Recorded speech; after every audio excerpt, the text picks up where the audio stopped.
Assalamualaikum warahmatullahi wabarakatuh. Selamat pagi semua. Kita telah bertemu di kelas 5 Bilal bin Rabah. Bagaimana kabarnya? Apakah semuanya baik? Oke.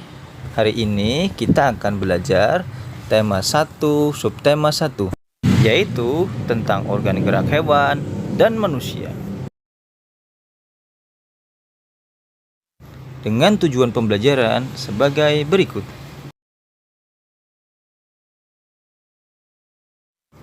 Benarkah tanpa organ gerak, kita tidak bisa bergerak? Untuk memahaminya, mari bersama-sama membaca teks berikut ini. Organ gerak manusia dan hewan.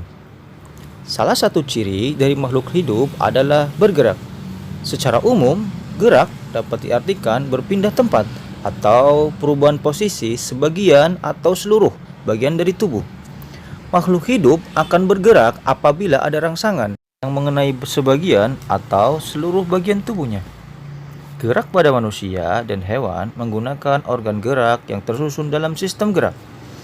Organ gerak berguna untuk berjalan, berlari, melompat, meloncat, memegang, menggali, memanjat, berenang, dan sebagainya.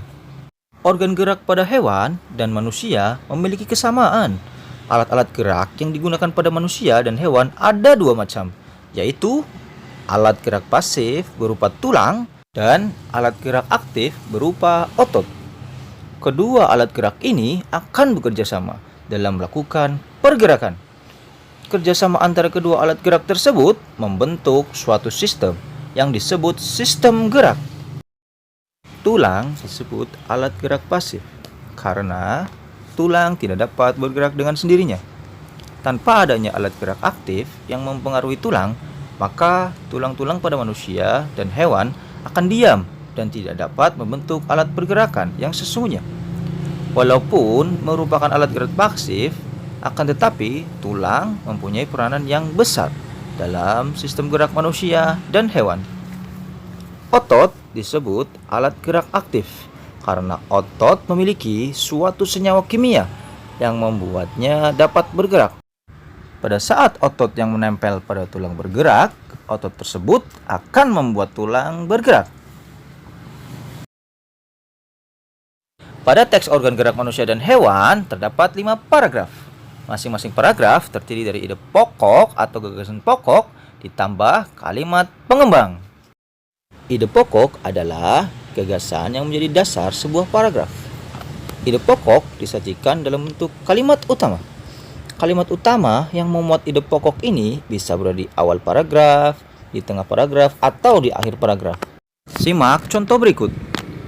Dalam paragraf pertama terdapat ide pokok di awal kalimat. Maka dari itu, ide pokok paragraf pertama adalah salah satu ciri dari makhluk hidup adalah bergerak. Sedangkan kalimat pengembangnya adalah secara umum gerak dapat diartikan berpindah tempat atau perubahan posisi sebagian atau seluruh bagian dari tubuh makhluk hidup. Selanjutnya, coba kalian cari ide pokok dan kalimat pengembang pada paragraf kedua, ketiga, keempat, dan kelima. Tolong tulis jawabannya pada buku tema kalian masing-masing. Sekian pembelajaran hari ini. Tetap jaga kesehatan dan patuhi 5M. Wassalamualaikum warahmatullahi wabarakatuh.